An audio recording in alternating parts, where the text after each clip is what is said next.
24 তারিখ Asia cup super 4-এর নিজেদের দ্বিতীয় ম্যাচে ইন্ডিয়ার বিপক্ষে শক্তিশালী একাদশ নিয়ে মাঠে নামবে বাংলাদেশ। ইন্ডিয়ার বিপক্ষে একাদশে কে থাকছে আর কে বাদ পড়ছে চলুন জেনে নেওয়া যাক।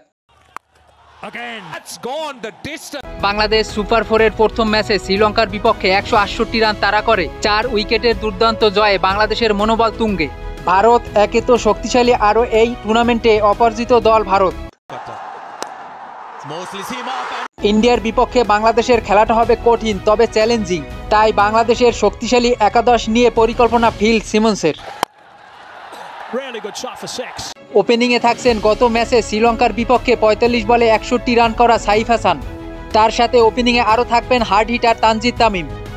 ওয়ান ডাউনে থাকবেন অধিনায়ক লিটন কুমার দাস। অধিনায়ক হিসাবে দায়িত্ব তার অনেক, তবে ব্যাট হাতে বর্তমানে দারুণ ছন্দে তিনি।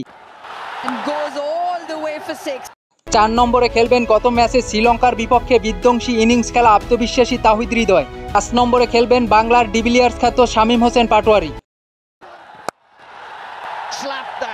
6 নম্বর পজিশন নিয়ে ফিল সিমন্সকে ভাবতে হবে কাকে দিয়ে খেলাবেন 6 নম্বর পজিশনে, জাকির আলী অনিক না নুরুল হাসান সোহান।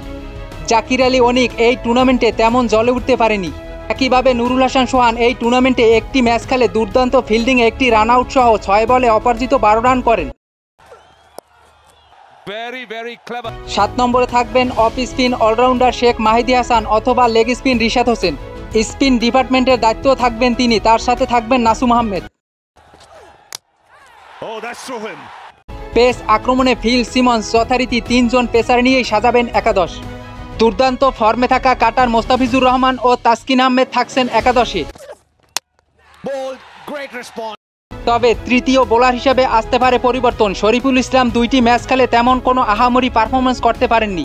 ইন্ডিয়ার বিপক্ষে শরীফুল ইসলামের পরিবর্তে তানজিম হাসান সাকিব থাকতে পারেন একাদশে।